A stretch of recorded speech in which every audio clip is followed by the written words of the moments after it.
Hey, nice one, this shika.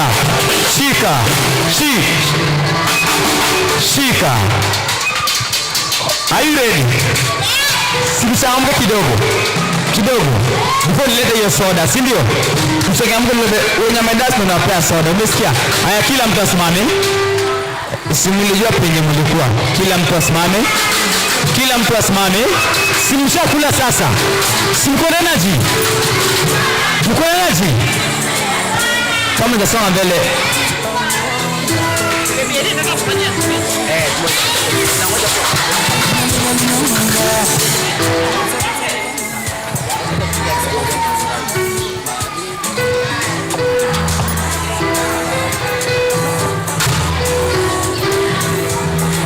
Wana ya bandi tupe hivi.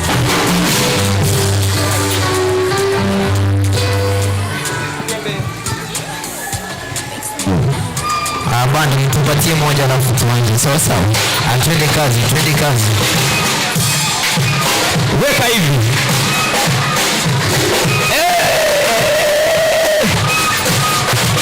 Weka hivi. Kila mtu. Twende hivi. Are you ready? 1, 2, 3. Twende hivi. Hey. Twende hivi. Kila mtu.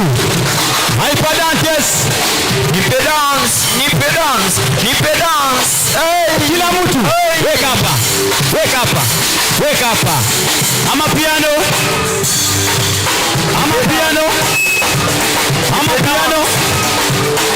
piano. Haya, twende hivi. Washa.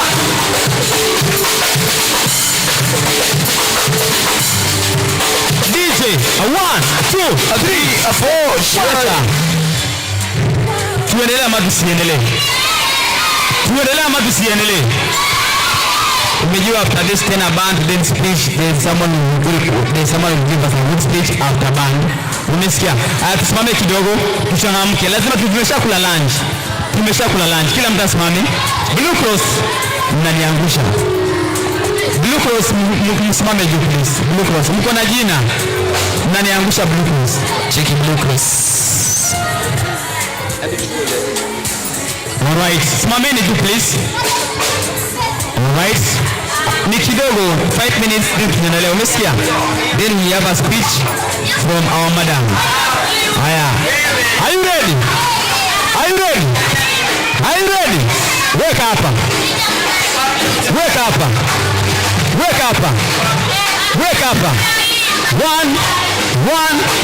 1, 2, 3, 12. Watoto wangu we.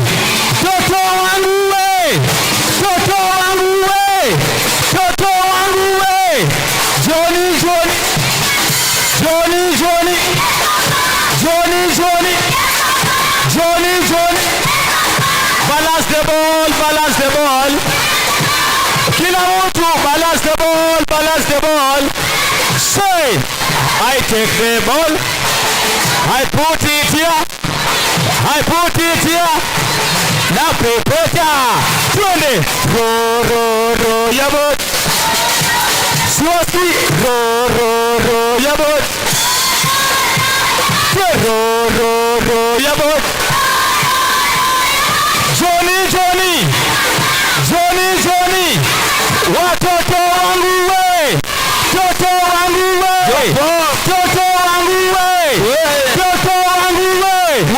Twinkle little star. Twinkle little star. Twinkle little star. Like a diamond in the sky.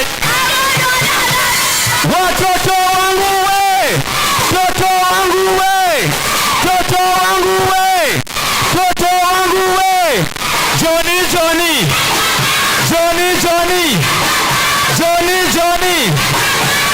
Johnny. Sasa ni saa 6. Mwalimu kwaheri. Johnny. Nipe hapa.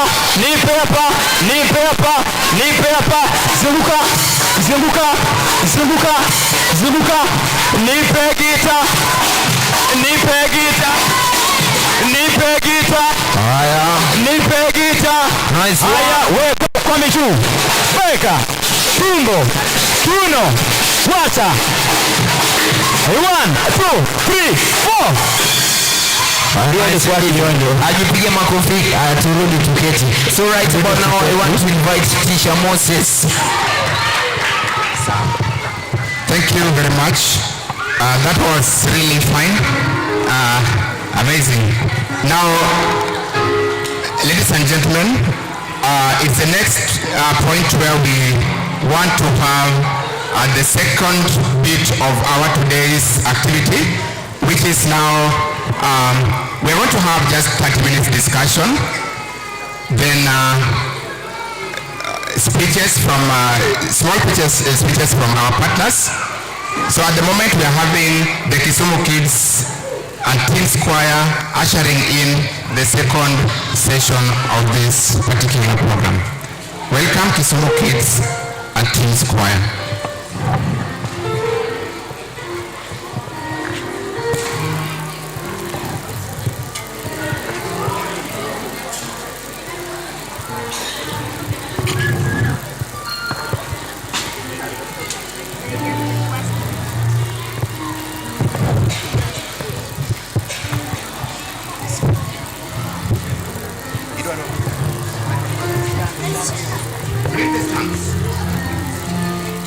Bring the stand, come on.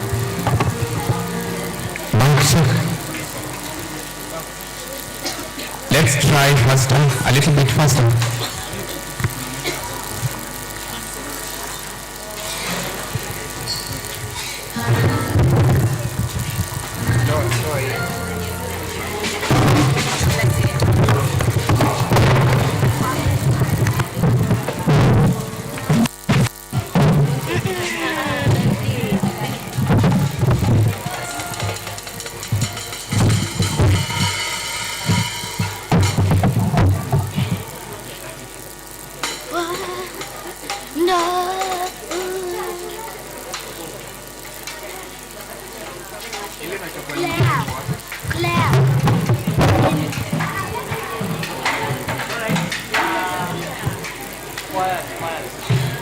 Kuna microphone, we can use it.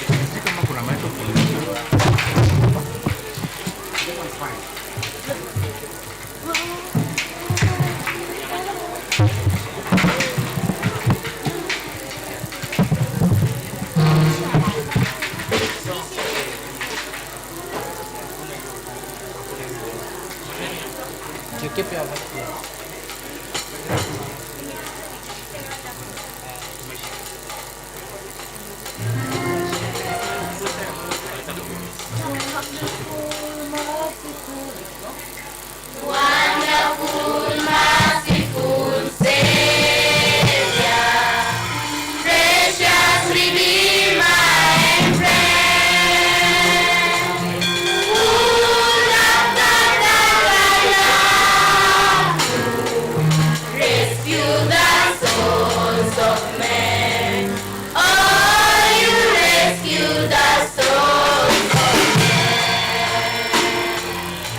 Mic check.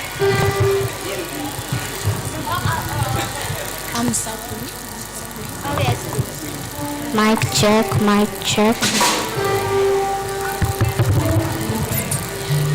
Mic check, 1, 2. Ending.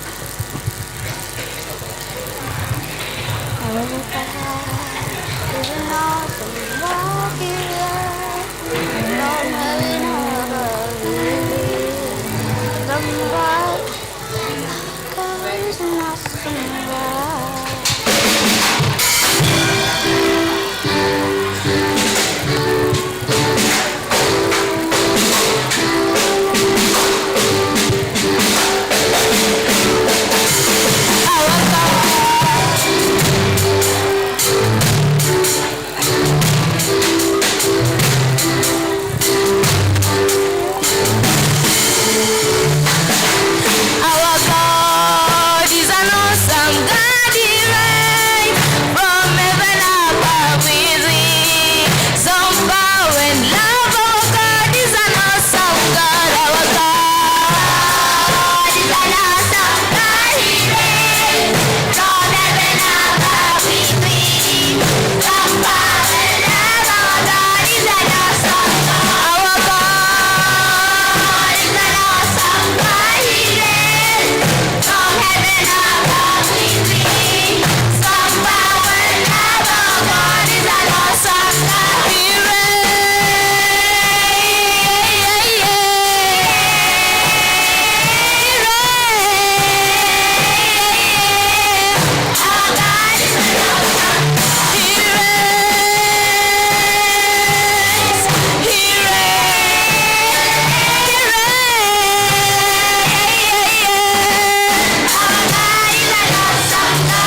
That was really amazing. Let's clap for that amazing team.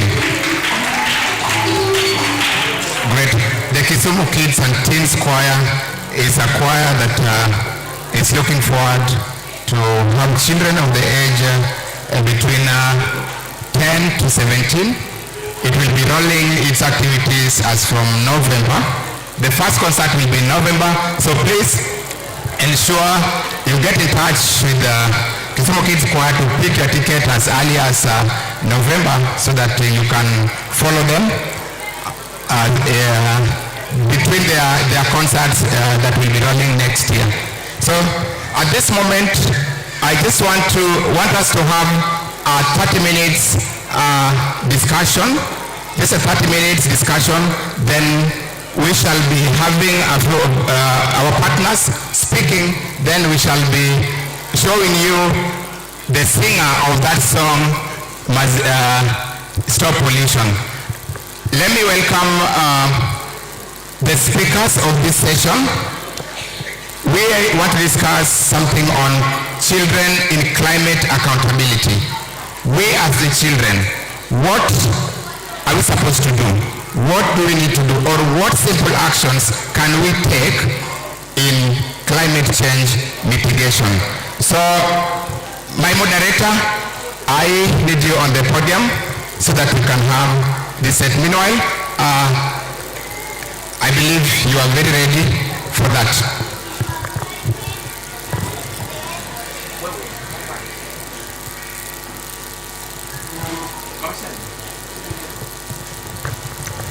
Thank you for your patience.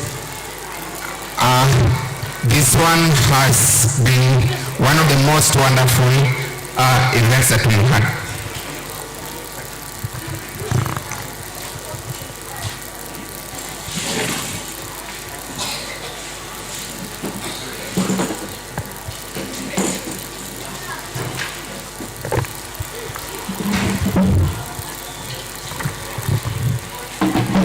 Meanwhile, the partners who are around, be closer because this is a very important session that we are having. This is the last bit of this particular summit. Thank you.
Kindly, let's have the speakers coming on stage so that we can move this last bit of the session. Our moderator, please welcome.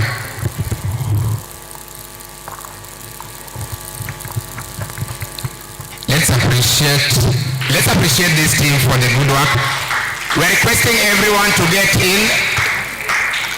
The band is just out there. Kindly get in so that we can have this important session. Hello everyone. We are back again. I am Princess Janelle, your moderator for the time being. In this session, we are going to talk about climate climate action children can participate in. Let us kindly welcome our speakers.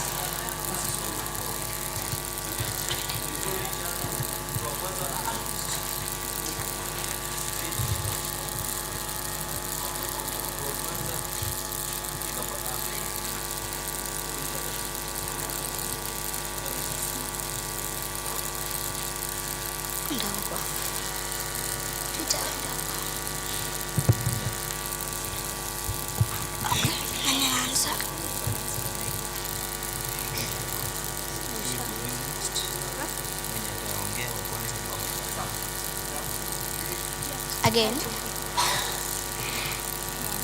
Okay. Hello everyone, we are back again. I am Princess Janelle, your moderator for the time being. In this session, we are going to talk about climate action children can participate in.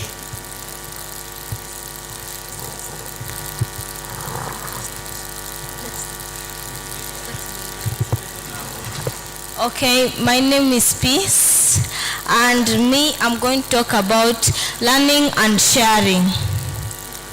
Learning and sharing is key to climate adaptation. The first thing children can do is maybe to do research and share with their other friends about climate change, and like everyone will, it will bring more understanding easier. And the second thing a child can do using the skill of learning and sharing is to create awareness to many people in the local communities and also in the urban centers. And the last one is also that the children also can share what they've learned together in like educate the others who don't know. And that's very key. If we learn to do this, like we will secure our future. Thank you. Let us give her applause. That was a marvelous presentation. Here next we have our second speaker. So hello guys for the second. Hello guys once again. So I'll be majorly talking about how young people can use their talent to create awareness to people to know about the existing climate change.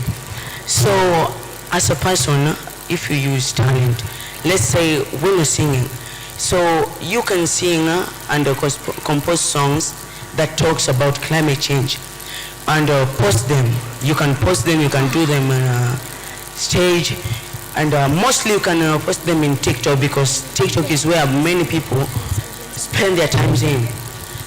The next thing you can do poetry. Poetry is also a good tool to use when performing to people. It's a good thing that spreads the message. It spreads the message smoothly, and it brings some importance of taking care of our environment. The next thing is routine, dances.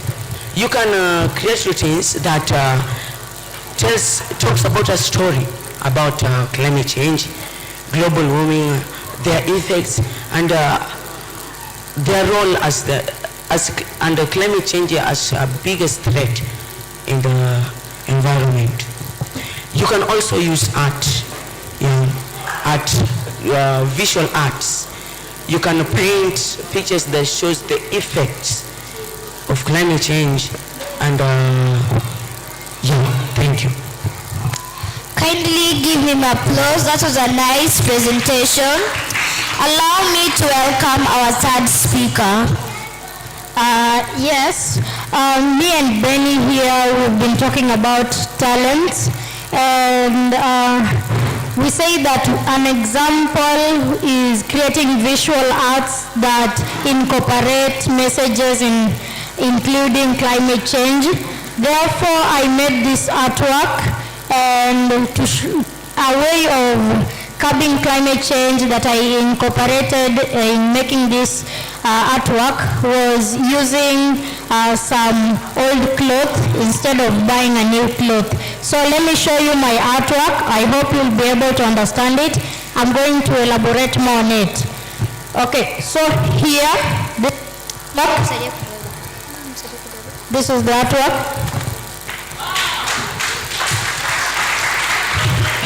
So in this artwork, we are having two sides, the bad side and the good side.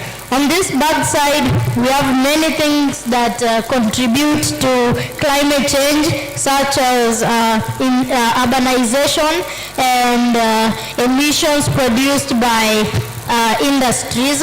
Apart from the emissions such as carbon dioxide, we also have the industrial discharge that is polluting this water body down here.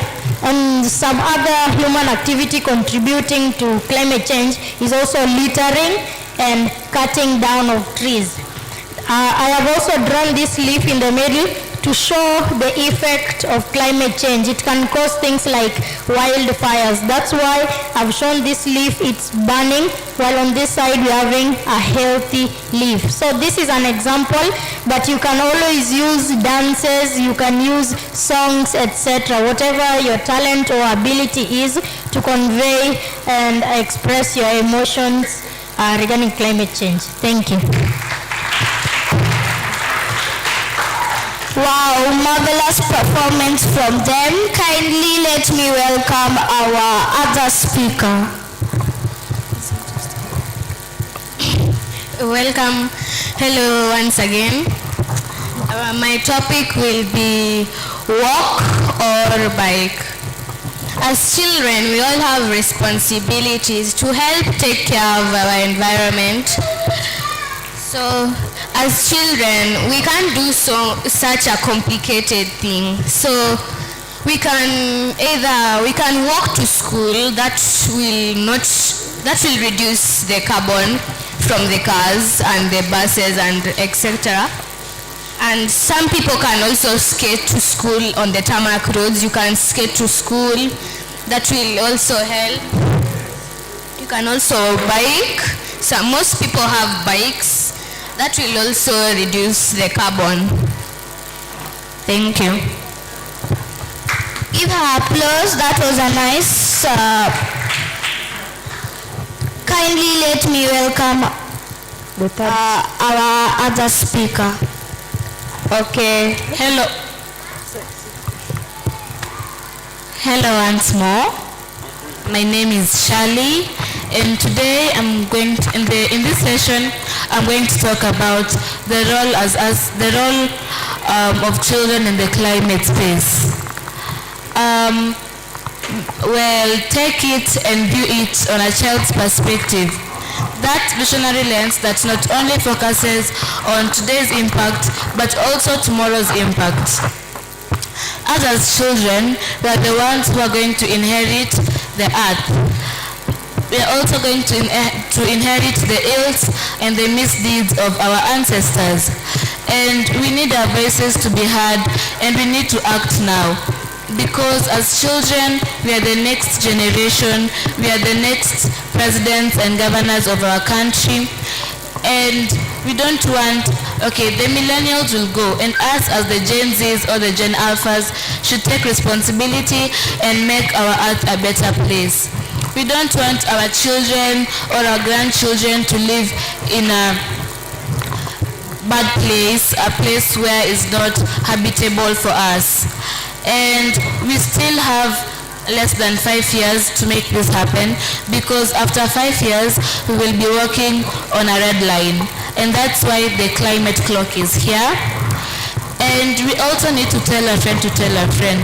We need to tell our fellow friends the impacts of climate change. We need to tell our friends the importance of environmental conservation or the importance of tree planting. And we should act now, and we should not ignore the small things, because the small things now are the bigger things in the future. Thank you. Last but not least, let me welcome our last speaker. Okay, my name is Fidel Castro Dipo, as I had said in the first session. I'll talk about planting a tree as just a climate champion like you.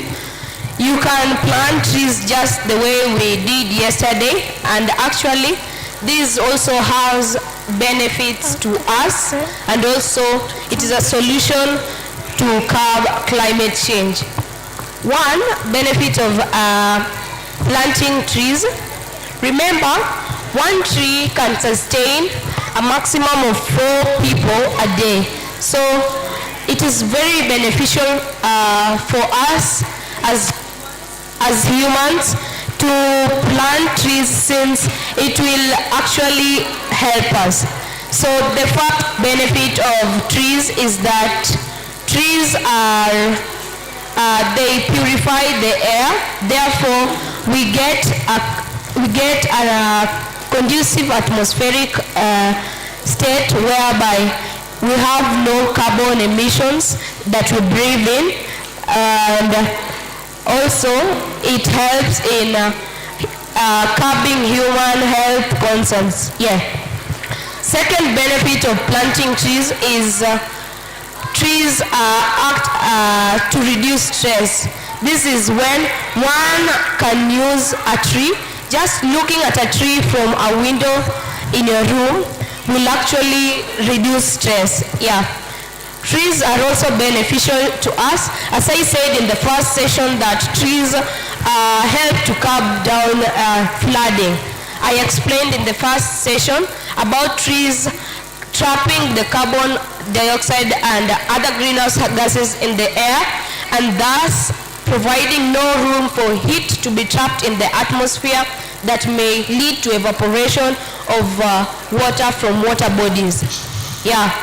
Trees also they are beneficial to agriculture, since when a tree sheds off its leaves, the leaves drop down, and when they drop down, they act as mulch. So trees are also beneficial in agriculture. Trees also provide aesthetic value, and they are also home to some animals. So they act as habitats to some biodiversities that we talked about. So trees is actually a good way in which a child like you, a climate champion like you, can engage in to plant in order to make the environment around us be beneficial. Thank you.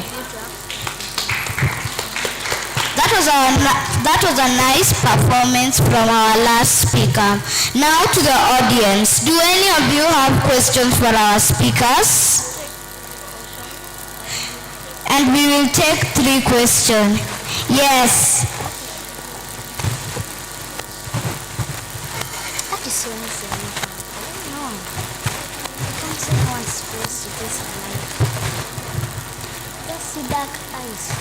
Thank you for the opportunity of asking a question.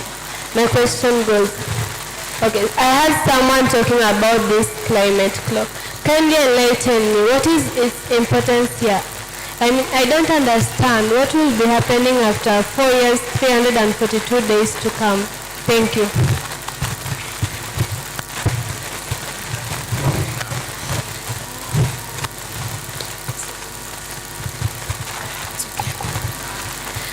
Thank you for your question. The climate clock is a clock.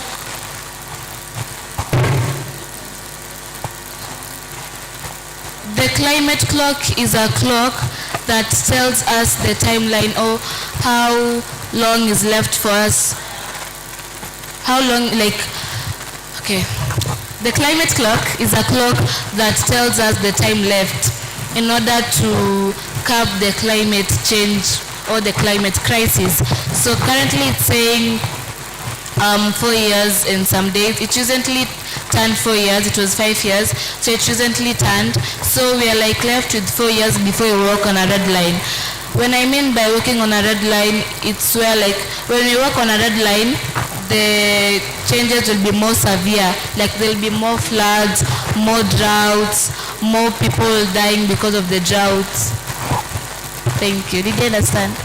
I would like to So this climate clock tells us the time and the time we are left with to recover from the existing climate change. So what she meant was that if we don't act in time, then the years we are left with will be more dangerous than it will be more dangerous than it will be tougher than what you are going through right now. Yeah, thank you. And also this clock is the only clock in Kisumu County, and the clock was handed over to the Kisumu Environmental Champions. Thank you. Yeah, I would like to add on something. Talking of the effects of climate change in the next 4 to 5 years, that's why we said this summit is important. It tries to come up with a junior team that can be future activists, environmentalists and conservationists who can benefit from this earth positively. That's why we call for this summit. 4 years, remember we are talking about climate, and climate takes a period of years, so it needs action. That's why we are coming up with this junior team in order to curb this climate change and its impacts that will suffer us for the next 4 to 5 years. Yeah.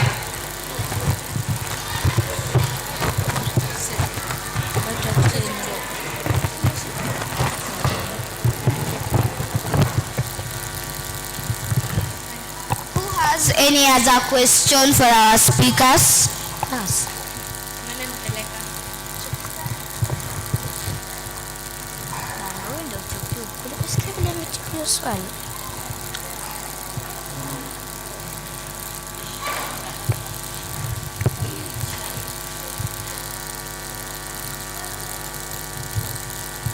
I was asking that, is drip irrigation enough for the trees while there is drought?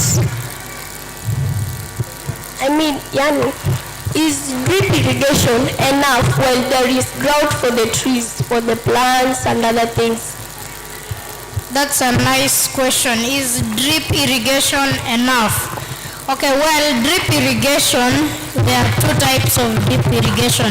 We have the one that uses perforated pipes, and we also have the one that uses basic bottles that have been perforated, which have like some sort of perforated or rather board, like zimepewa shimo kwa vifiniko vyao. Yeah, they have holes there.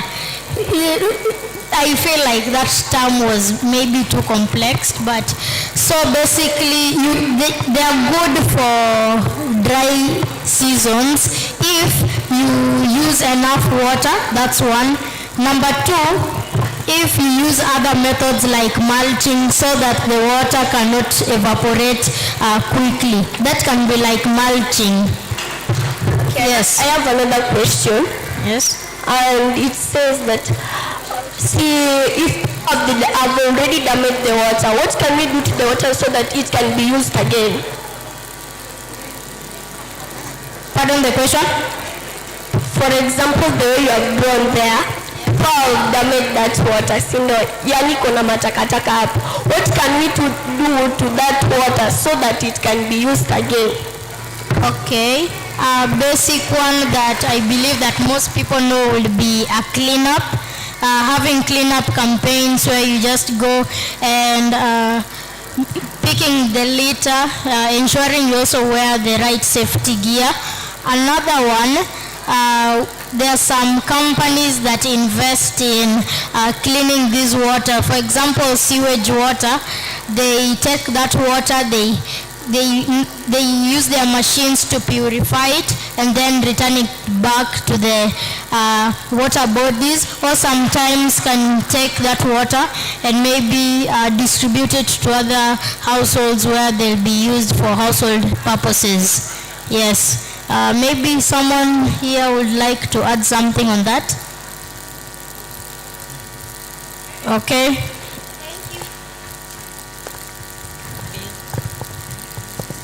Thank you for your time. Thank you for cooperating with us during this session. We'll see you again soon. Thank you.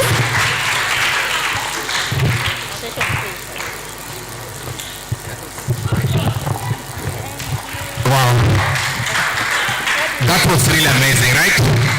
I'm pretty sure that at that age, most of us could not tackle such complicated questions, but it has been done. Thank you so much. At this juncture, ladies and gentlemen, we want to have the introduction of this amazing clock you're seeing here. It is very essential, it's very important when it comes to the climate change issues. So please begin, understand what exactly the clock talks about. Please go out, do the campaigns, talk about all the things that we've discussed today. Thank you and welcome the climate clock speaker.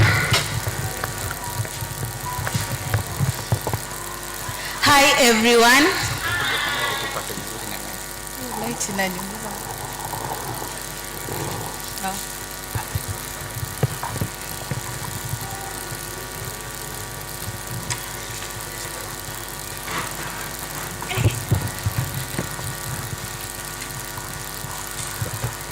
Once again, hi everyone. I'm Warda Muhammad, a member of KISUMU Environmental Champions. I'm a young farmer. Okay, I'll demonstrate more on the climate clock. There's someone who asked about the climate clock. Climate clock is used to demonstrate how we are approaching the 1.5 degrees carbon emission.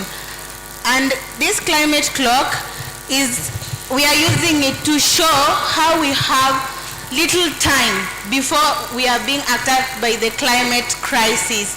So we as young leaders who are here, we need to act in time. Let's not depend on our parents too. Us too, we need to act in time. Everybody say act in time.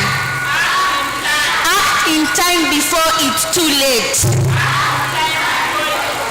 So if you don't act in time, we'll be having a climate crisis. Again, you've seen how many have experienced global warming so far.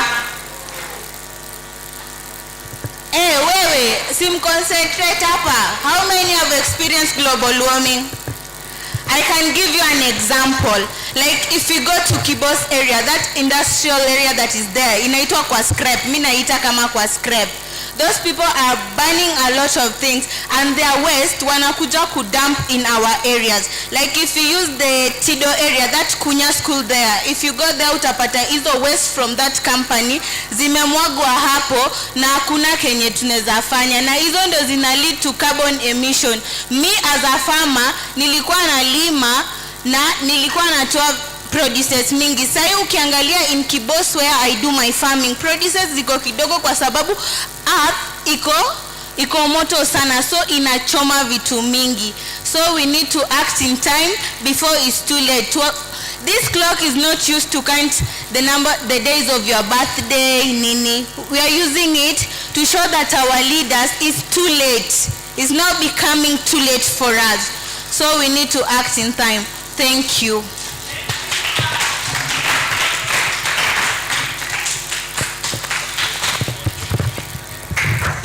Alright, nice and easy. Mpigie makofi. Wapi makofi?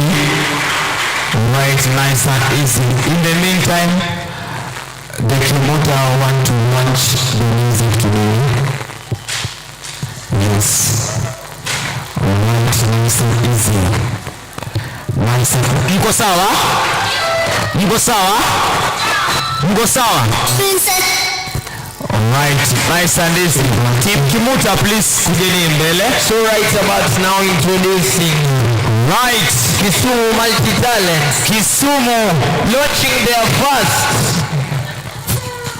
international song. Are you ready for KISUMU multi-talents? Nini muko? Are you ready for KISUMU multi-talents? No. Are you ready for KISUMU Kisumu multi-talent. All right, Princess Buju and Princess TM wakuja mbele. The team.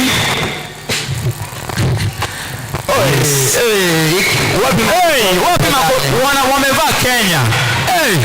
Wamepiga luku sawa sawa kweli kweli.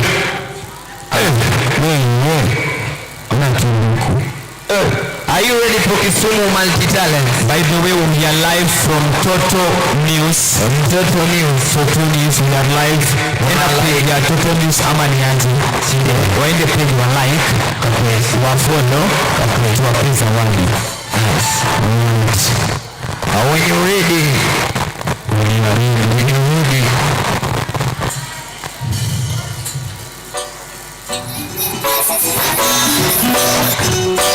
They are launching their music today.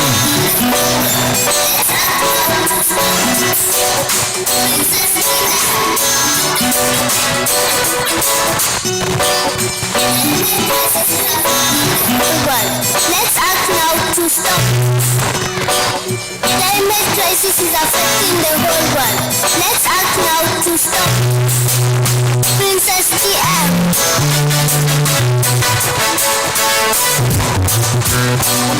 Princess Buju.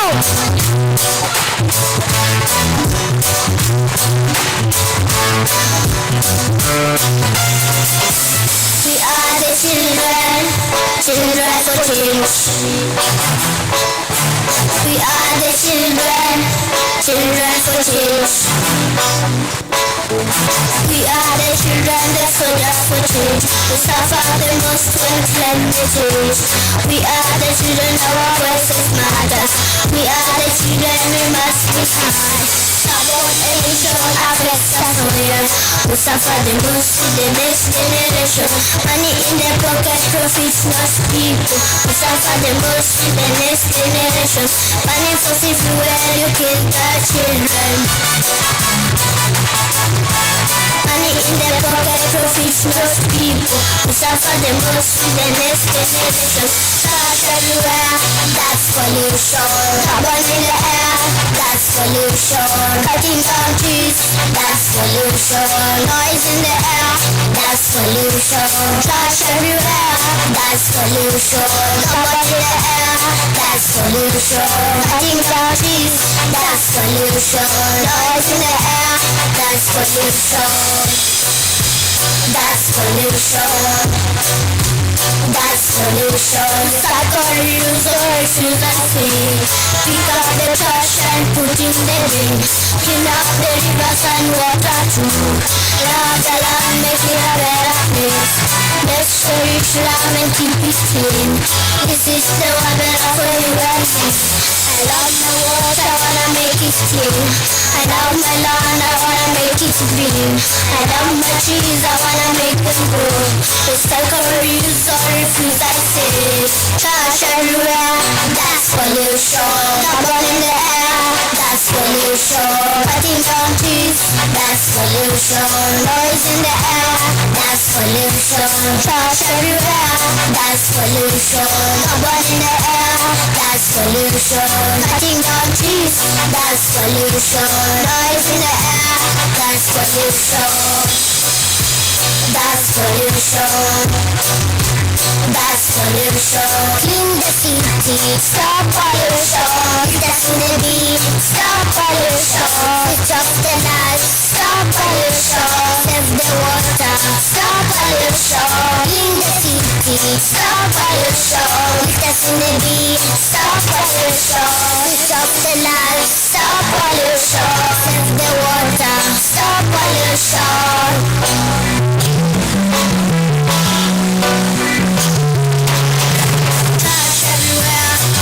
Pollution, carbon in the air, that's pollution.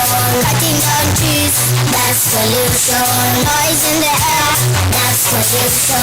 Trash everywhere, that's pollution. Carbon in the air, that's pollution. Cutting down trees, that's pollution. Noise in the air, that's pollution. That's pollution. That's pollution.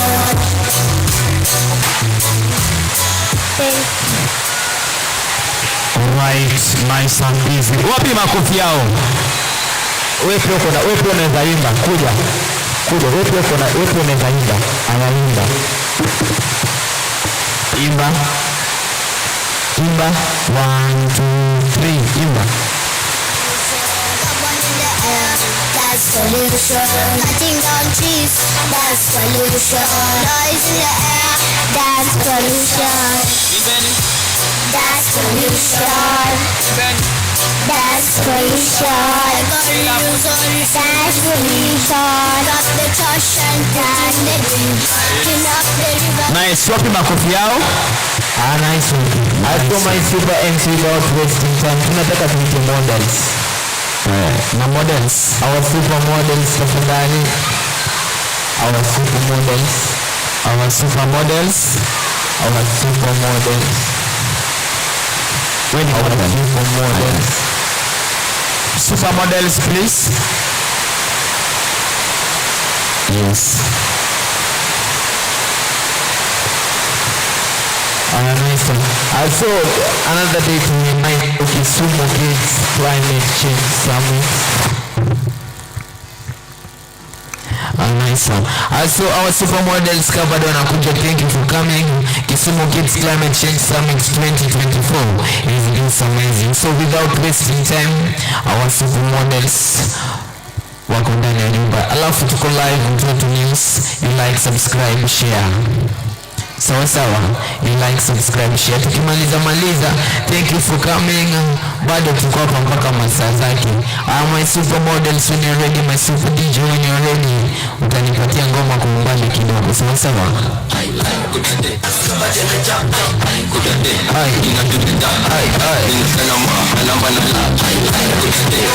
Supermodel, kuja. Hey.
Wewe. Pigeni makofi. Haya. Wewe. Supermodel.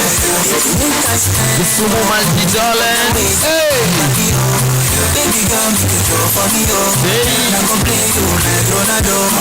One time. Wapi makofi? Next. Wapi duru. Hey. Come on, trip to Paris. Oi.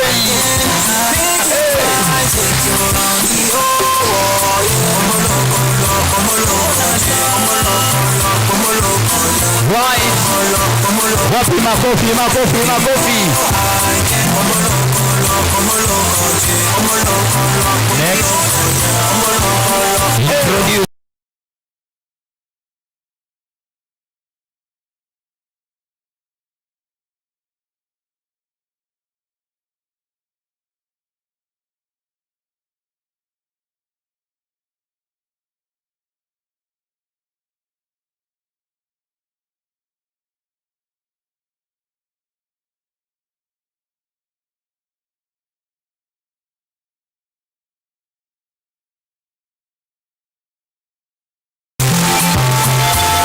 Introduce. Introducing our next tag, my super DJ, hey. Check your walk.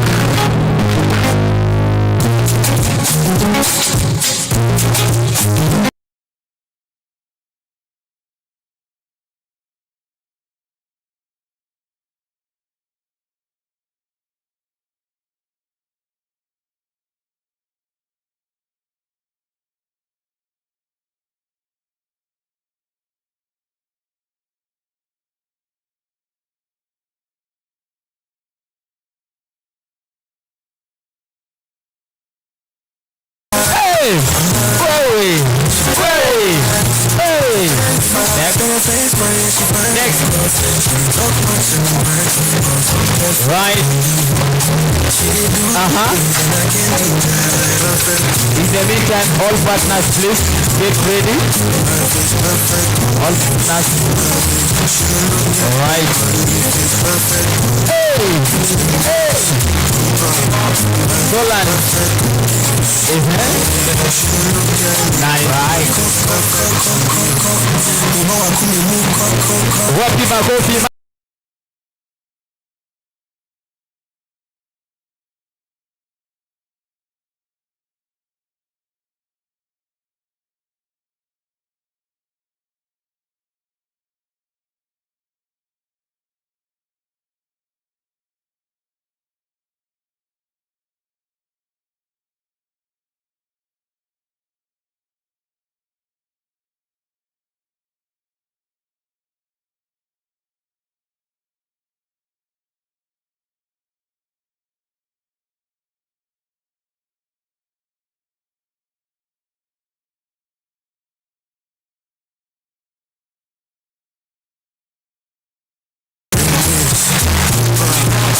Alright. Ya mwisho ndio huyu.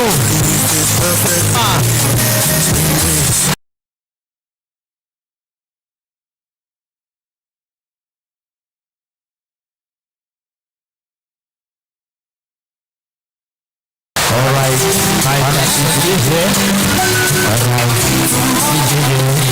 In the meantime, all partners please. Tafadhali, all our partners, we are live in 50 News. You like, subscribe, share, sawa. So many bado tuko live, tunaendelea tu. All our partners, karibuni sana. All our partners, tafadhali, all our partners mkuje. All our partners in the house. All our partners.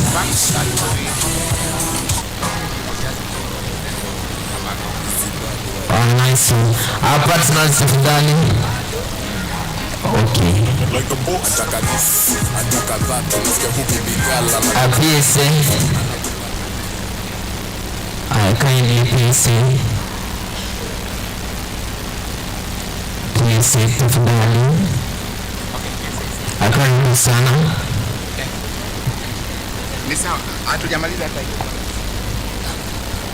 Okay, thank you very much everybody. Good evening. I'm Dennis Baja. I'm a teacher by profession, and we also work with an organization known as Precious Seed Africa.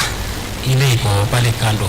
So within the Precious Seed Africa, we also, the main work that we are doing there is to promote the welfare of children, and we discuss issues that are affecting them. And we also hold barazas, just like the one that's happening today. So today it was about issues of climate. And before I proceed, one of our organizers or our directors, Robert Umwa, is not around. He has an engagement in Nairobi, so he had to go. But I'm also one of the directors, so I'm ably representing him. So within the PSA, we do also handle these conflicts, particularly like the ones that are emanating from climatic issues. So we know every time there is a conflict, we always do 5 things. And those are the things that I will talk about. The first thing is that when there's a conflict, people will always fight one another. In case of the environment, when we have issues like floods, we have issues like drought, people will always fight one another because they are rushing for the small resource or for the scarce resources which are left behind. When there are conflicts, you might even find people who are fighting over forests. As those ones are cutting, the other side is also struggling to cut as much as possible. When it comes to rubbish disposal at home, you may find that if the neighbor is not disposing well, the other neighbor may do the same. So that is a way of fighting. Again, when there is a conflict, people do what is called avoidance. They try to run away from the problem. So running away from the problem is not a solution. So when we face changes like environmental destruction, let us not run away, let us face it the way we are doing today. The other way people respond to conflict is by compromise. Compromise means you are accepting it though it's not good. You just accept that let us just live with the situation the way it is. So let us also avoid that. So when our environment is being destroyed, we all have to pay some attention to it. The other one is called accommodation. We accommodate each other.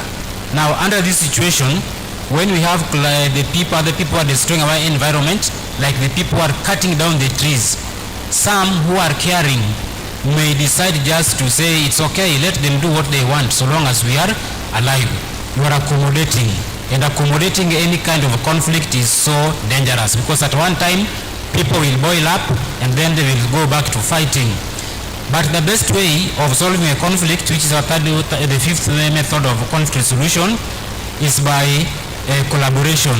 Collaboration means you come together, we work, we talk the way we are talking today, and after talking we have action. So there are 3 main things you should know about environment conservation. The first one is called, we look at it as an event. Planting a tree is an event. When we have an occasion like this, it's an event. But if you want to take care of our environment, now there is that stage called the process. Process means we nurture these trees, taking care of them, watering, sheltering, giving them shade if possible. And again, when we bring children back to places like this to talk about environmental conservation, that is also a way, one of the processes of ensuring that the environment is taken care of. So the first one I've said is the event, like planting. Yesterday we planted. Those trees must be taken care of by watering. Again, the process is talking about it like we are doing now. We talk about it so that we ensure that the trees are nurtured and other aspects of the environment. And then the last one is the benefits. Look at the benefits of trees or the fruits. Trees or the vegetation give us several benefits. So all these benefits we can only enjoy if the process is taken care of well. So let us pay attention to the process of nurturing the trees, taking care of them, educating young children and bring them on board to learn how to take care of the trees and all forms of vegetation. So let us not just limit it to trees, we can also plant flowers and grass all over to beautify our environment. So thank you very much, and next time when you meet next year, I believe the event will be much, much bigger. Thank you for attending. Asante sana. Thank you. Not wasting time, I want to invite KISUMU environmental champion. Karibu sana KISUMU environmental champion. Let's get ready. Hi. So my name is Julie Juma. I'm a member of KISUMU Environmental Champions, climate activist and an environmentalist. So I'm here to tell you about the organization. KISUMU Environmental Champion is a teen group having girls and boys from different ethnicities, different genders, all female, male, non-binary, So the organization is about taking care of the environment, whereby we do cleanups. In the organization, we also do climate education. We also plant trees, and all this we do it with an aim. We don't do it counting, saying that you have done these cleanups, you have planted these trees. No, we do it with passion, doing it that we know what we want in future, Yeah, so the organization has mothers, fathers, parents. We also have kids as small as around 5 years old. We have the youths and the teenagers. So if you would want to know more about the organization, you can also reach out to us in KISUMU Environmental Champions in all the platforms, Facebook, Instagram. Thank you. Well, nice one. Thank you so much. We are still live at M2 News. Subscribe, like, share, comment, so. So without wasting time, we will cross Kenya. Kindly. Hello. Hi. I'm Odhiambo Jack from Blue Cross Kenya. So we work with children and youth from primary schools and high schools in matters prevention of alcohol and other substances abuse. So we basically do life skills to the children. We have a module that guides us, and after they've completed the sessions, they get a chance to graduate. We also work with street boys in terms of recruiting them from the streets, rehabilitating them, and reintegrating them to their families. So our main office is at Kibos, and we have several safe spaces. We call them safe spaces because they are child friendly. So ukitoka around Manyata, we have a safe space around Manyata. We have 2 safe spaces in Nyalenda, that is Nyalenda A and Nyalenda B, and we also have another safe space in Obunga. So if you get time, just pass by and get to know more about Blue Cross Kenya. Otherwise, we are so grateful to have been part of this wonderful event, and we hope that next time it will be more colorful and successful. Thank you. Alright, Makofi. And it's introducing to Nijami. Thank you for coming. Good afternoon, everyone. My name is Christina Pondi. I work for Kivulini Jamii Initiative. Kivulini Jamii Initiative is a community-based organization based in Kisumu West Sub-County, and our main focus is nutrition, education, and livelihood. We also do climate change programs, and in our school-based activities, we encourage children to plant trees in their environments and to make sure the trees are nurtured to their full growth. So we are based in Bandani, and you can reach us through our socials on Facebook, Twitter, and Instagram. Thank you very much. And before I leave, I also want to say a word of thank you to the organizers of the event, and I hope to meet us next year again. Thank you. So next introducing M2 News. Wamekuwa na sisi tangu tuanze asubuhi hadi saa hii. We still live. Nimwambia mlike, mna subscribe, mna share. Unaenda kwenye YouTube, unapata watu makofi ya M2 News. Thank you for coming. Asante sana. Hi everyone. Hello children. Hello children. So my name is Collins Orono. I'm the Chief Innovations Officer at Mtoto News. So Mtoto News is a digital media company that uses technology to make children visible. So we make children visible, all the children, those who are involved in issues to do with climate change, those who are involved in issues to do with poetry, those who are involved in issues to do with sports, those who are involved in everything. Our vision is to ensure that we have a better space for children, okay? So what we do, we have three pillars, okay? One of the pillars that we have is child participation. And child participation basically is to ensure that children participate in different things that affect them, okay? The second thing that we do is research. So we work with children to ensure that we have information about children and for children from across Africa, so that we can work with children to do research. How many of you do research here, know what research is about, children? Do you know what research is about? Do you know what research is about? So what we do is we work with children to do research, where you as a child, you go out there and ask people questions about issues affecting children, then come, sit down and write a report from how you've interacted with those people, okay? Then we give our parents so that they can read those reports. We also give other children so that they can read those reports. And the reason as why we do that is so that we can ensure the voices of children are heard. Okay? How many of you are usually heard at home? Ukiambia mami leo nataka hii, anakupatia kila mtu. Yeah. So we also do something called Sauti Zetu training. So Sauti Zetu training is basically where we train children on digital literacy, on issues to do with content creation, how children can create content. We train children on digital safety, okay?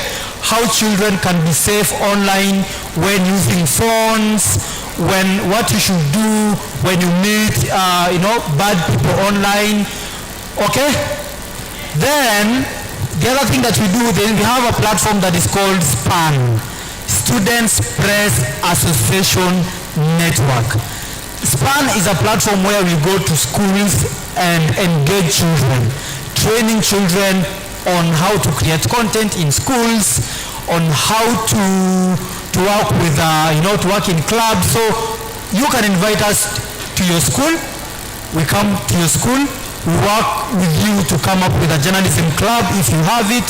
If you don't have it, we work with you to come up with it. If you don't have it, if you have it, we work with you to create content and to make things like magazines, to make your content go online and make you, work together to ensure that you have visibility, and also we open opportunities for you children to be able to engage. Okay? So yeah, so basically we do so many things, but in brief, that is it. You can reach out to us. We have a YouTube channel, Mtoto News. You can go and watch our videos. We can also meet in other forums as children, and we'll be happy to engage with you. So for this, I'm so grateful to the team, those who came for the training that we had, the training on climate change, which resulted to this event. I'm so grateful. Kina Collins, who are very actively engaged in the project, I really appreciate. And also, just to mention GIZ, who played a very key role in sponsoring that training, which has led to this. And thank you so much for all the partners who have participated in coming up with this event. Bye. Asante sana. Our next on stage introducing Tubonge na Shali. Wapi makofi Tubonge na Shali? Tubonge na Shali. Tubonge na Shali.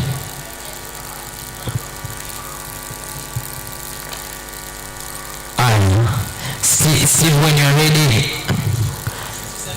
Kisumu Central Sibu.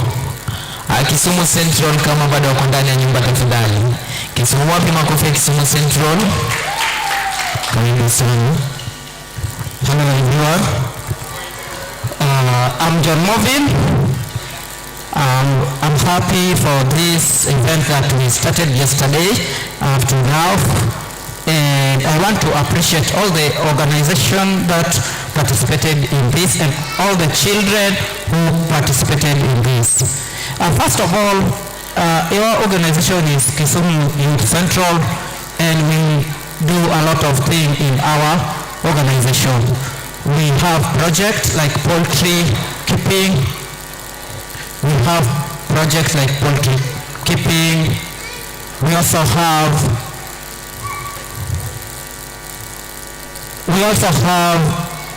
we are doing projects like poultry keeping. We do also farming like planting vegetable, trees, and so many things. Also, we are talent club that we are doing all the talent that our kids have. So the reason why we started this organization was to bring people in the slum together. As youth, we have a lot of challenges in slum, and we passes a lot of challenges that we always passes in slum. So we come up as young people from the slum, that we know the slum, we understand the slum. We realize that so many people are engaging in drug abuse, sexual immorality, and some of them, their parents are prostitutes, some of them, their parents are thugs. So it was not easy for making this thing to be where we are today. So as young people, we come together and we start bringing young teens and youth together. We talk, we share the ideas, and we come up with those ideas. So that is how we have been in our group. And anyone who is here from any organization, we still need your help, we still need your support, or anyone who is watching us outside there, we need your help, we need your support. Because in ghetto or slum, life there is different. It's really different, and that is the real life. That is where, if you don't be careful, there are school dropout girls and boys. There are this drug abuse. There are a lot of challenges in slum. So in climate change, we always use the waste that we pick up from the slum, things like bottles, and we use for planting trees, planting vegetables, and then we sell. Also, we make a soap, that's the liquid soap. We always use through the bottles that are wasted. We collect them. After collecting them, we make the liquid soap, then we sell. And from those money, right now I can assure you and tell you that we have opened the cyber, we have opened the video and kinyozi, and also we have poultry. So this project has been helping us for example, this event that was organized, we use the transport that come from those. And also we support the kids. We have an orphanage in our group. Because in slum, there are some kids who are an orphan. They live with other people who are their relatives. Some of them, we find them are the street children. So in evening, in daytime, they are street children. So we do it like that, and we thank you all. May God bless you. Makofi. And asante sana. Next on stage introducing Green Earth Initiative. I'm also from DJ. When you're ready, karibuni sana. Green Earth Initiative DJ.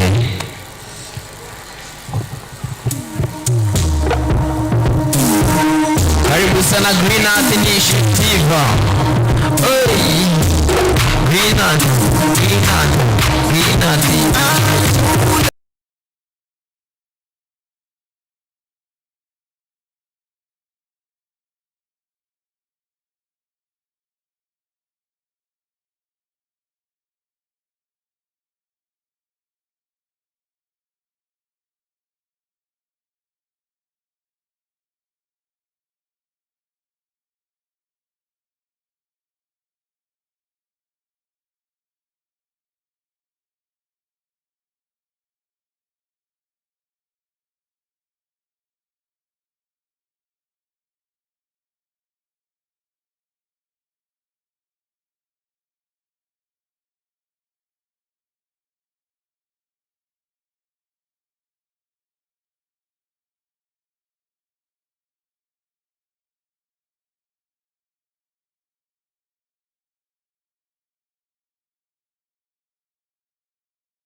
Rudi tena. Makofi. See them.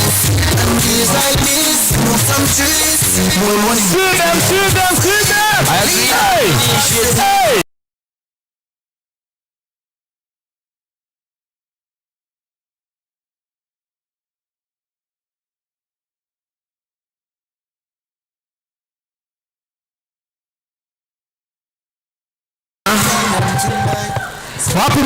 Wapi makofi for our young kids. Wapi makofi tena. Okay, thank you very much for this opportunity to be here in this place. So I will be very brief because I'm going to take much time because a lot has been said. So my name is Steve Omondi and I am an innovator, I am a volunteer, I am a green entrepreneur and also an Africa Agenda 2063 Goodwill Digital Ambassador. So when I say Goodwill Digital Ambassador, I champion for number 12 and number 13 of the Sustainable Development Goals. So number 12 is responsible consumption and production. Then we have number 13, that is the climate action. So I am the founder and team lead of Green Earth Initiative. Green Earth is basically a local community initiative that is focusing on recycling of plastic waste materials, especially the single-use plastic bottles, into eco-friendly products like the ones that we're seeing here. So we make these beautiful flowers. We call them aesthetic flowers. So we craft this out of the plastic bottles. We realize that plastic pollution is a significant contributor to climate change. And the study also indicates that global plastic production doubled from 2000 to 2019, reaching 460 million tons. And without action, this is anticipated to nearly triple by 2050.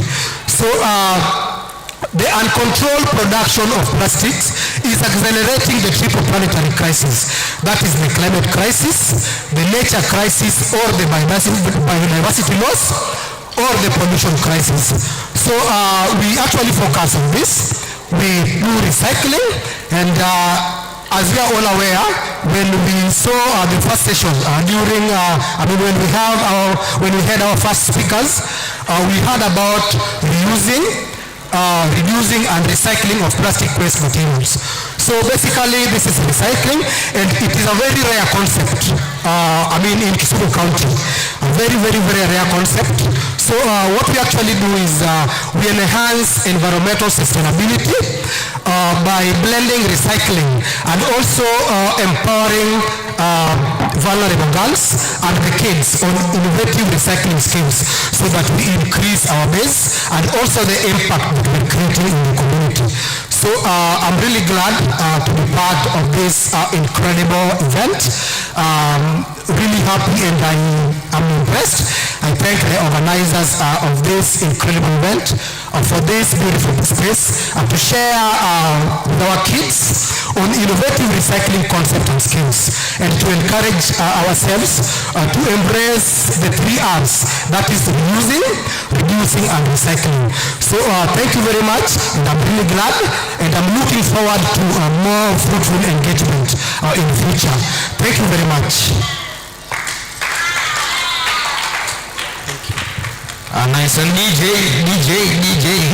Wapi makofi yao tafadhali. Umesema nice and easy. Sawa. Ama sifa DJ. Asanteni sana Green Earth Initiative, no? Hey! Listen now! Hey!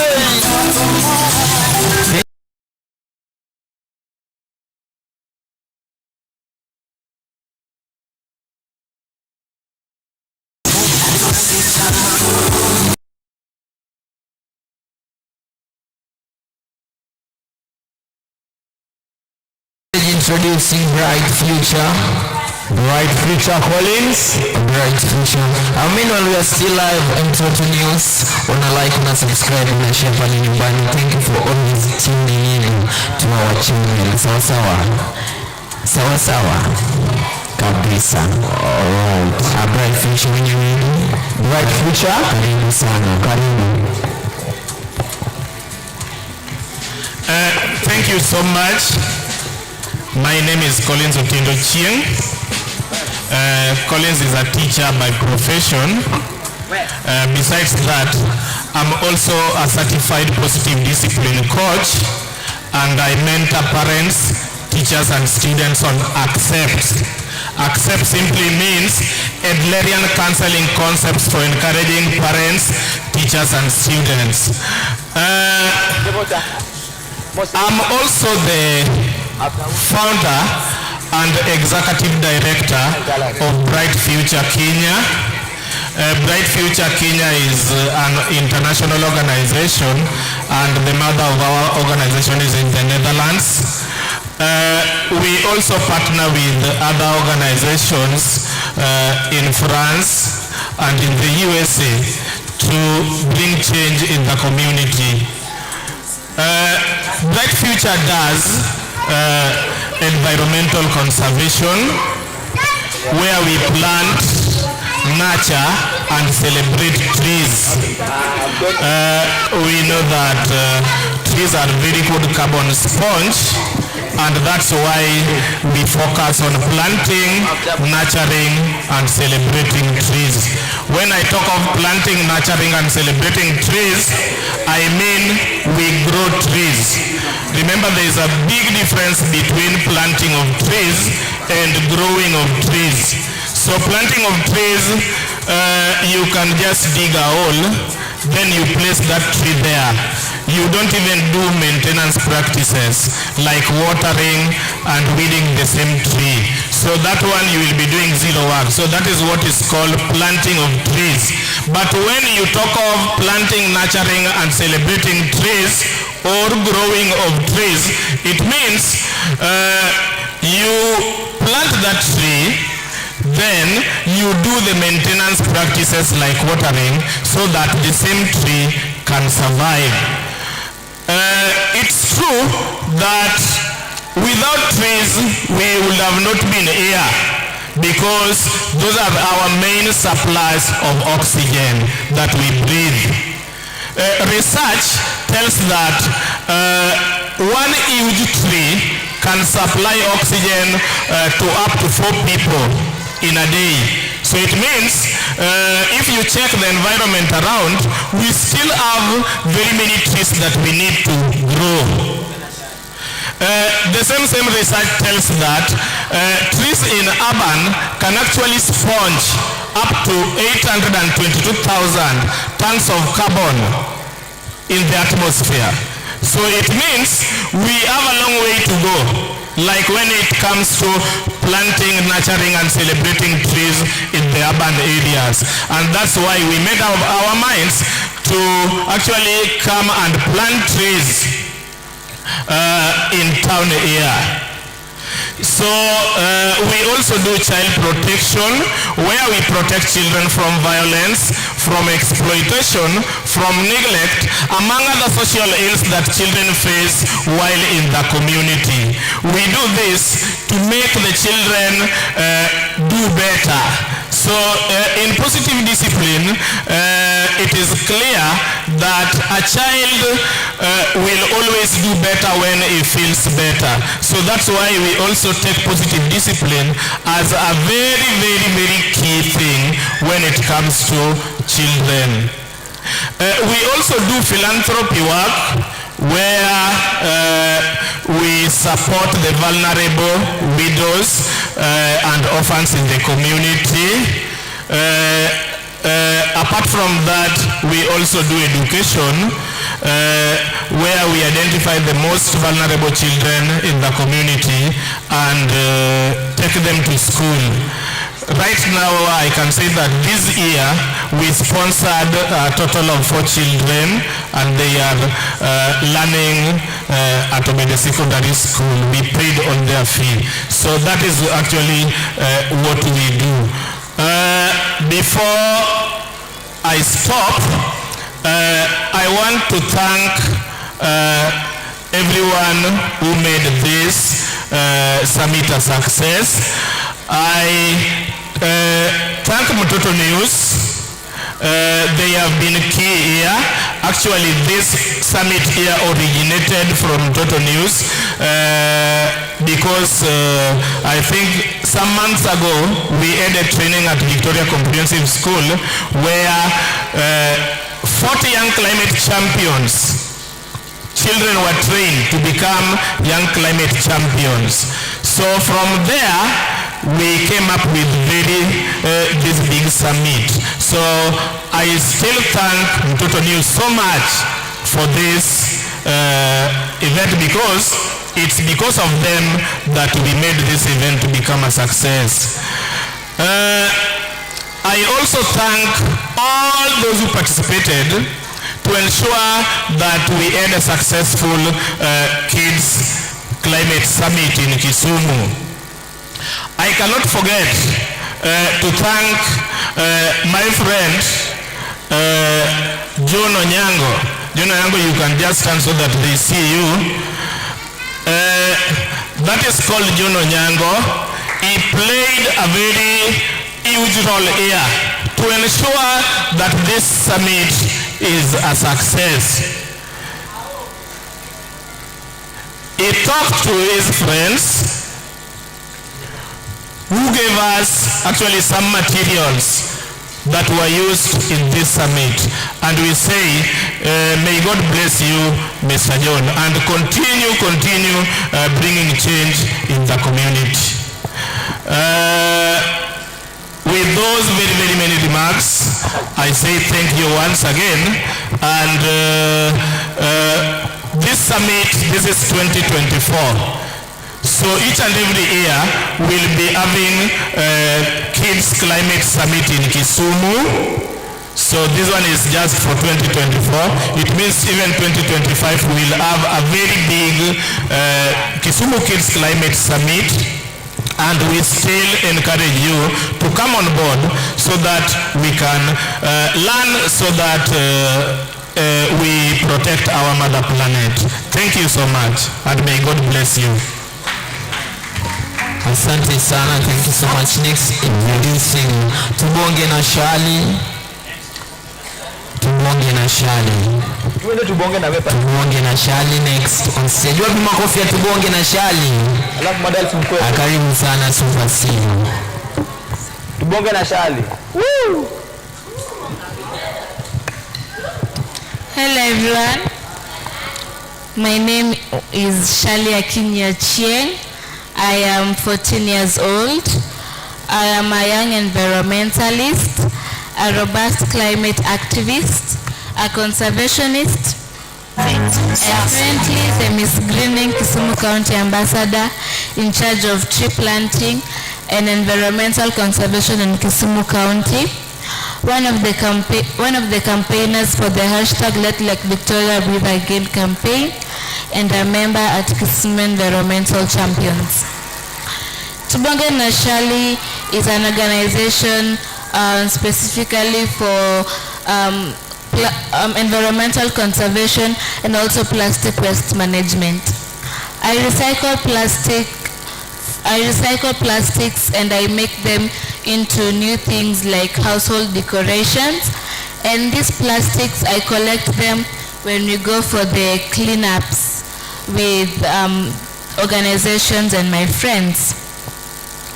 And this summit has played a critical role, and we thank all of our supporters and the organizations that came along. I'd like to thank the county government of Kisumu and also His Excellency Professor Peter Nyang'nyong'o.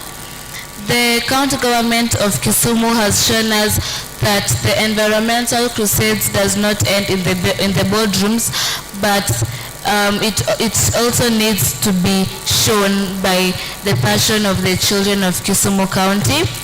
I'd also like to thank His Excellency Honorable Labala Wanga for the venue yesterday.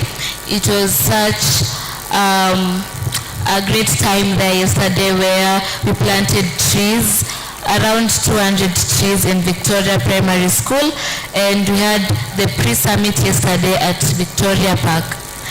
And I'd also like to say that this summit will continue. I hope and God willing it will continue yearly, and we wish to have the Kenya Kids Climate Summit whereby children from every county to come and participate and hold hands and also air out their voices. I'd also like to thank Mtoto News for the coverage of today. I'd like to thank the Regina Kizito Foundation, and I'd also like to thank the KISUMU Environmental Champs. Thank you. Asante, mpigeni makofi. Wewe umesikia English vile ni kubwa kubwa. Tubonge na shali. Tubonge na shali. As next on stage introducing KISUMU Multi-Talents. Alright, the supermodels. Are you ready for KISUMU Multi-Talents? Wale wenye wanatuwatch nyumbani, we're still on, we're still making this happen. KISUMU Kids Climate Change Summit 2024 courtesy of Mtoto News pale Facebook, tunaenda live YouTube, like, subscribe, share, na tunazidi kuenda kumdaka. Sawa sawa. Mimi will sit back, relax and still enjoy. Sawa sawa. Asanteni sana kwa keeping this happening. Tushikane mkono. Sawa sawa. Kuja. Amazing. So introducing KISUMU Multi-Talents, karibu sana.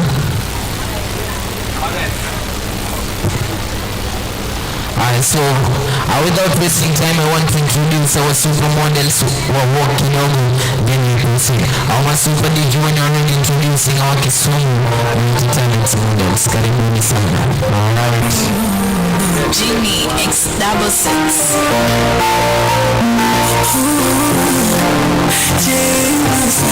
Hey!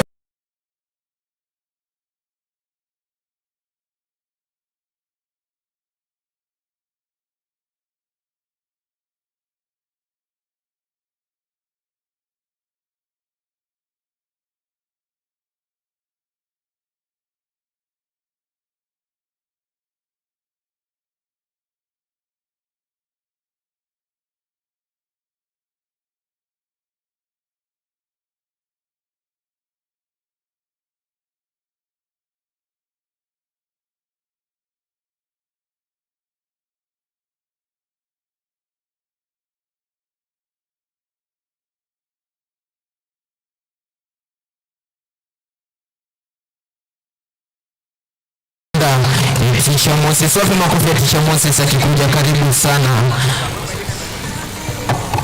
Alright, Teacher Moses. Okay. Great, thank you, the MCs of the day. You've really done amazingly well. So, ladies and gentlemen, once again, I'm back here.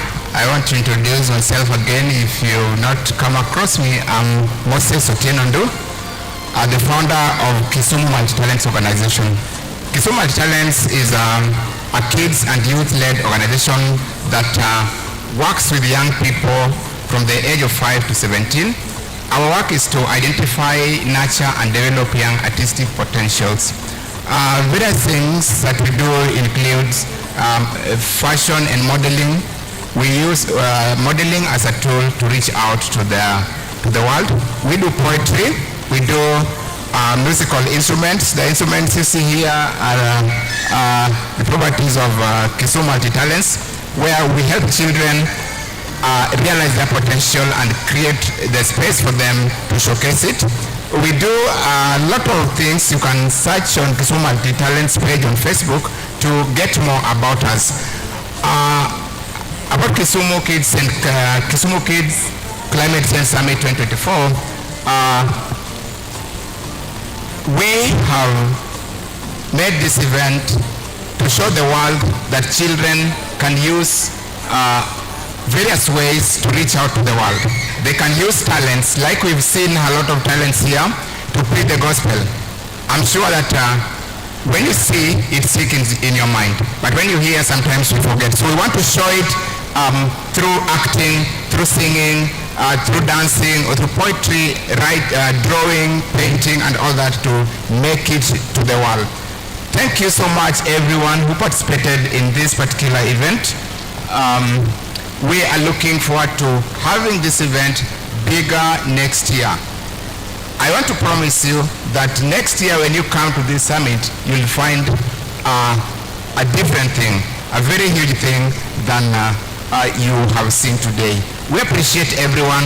I cannot mention any organization or any name because they've been mentioned, and they are all here on the banner. We thank you so much. You have really made us proud today. Ladies and gentlemen, I want to officially call this summit over. We are having the last choir giving us the last presentation, then we shall be closing, and we're looking forward to see you again next year. For more information about whatever we've done, Mtoto News has it on YouTube there. You will find everything on Mtoto News page. Thank you everyone, and may God bless you. All right.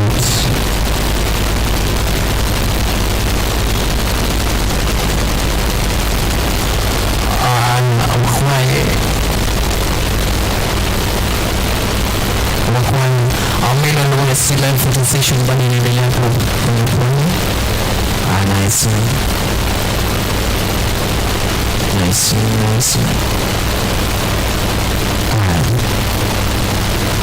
The session. Nice one. Kwa asanteni sana. Keep good KISUMU Kids Climate Change Summit 2024. Thank you for coming, our choir.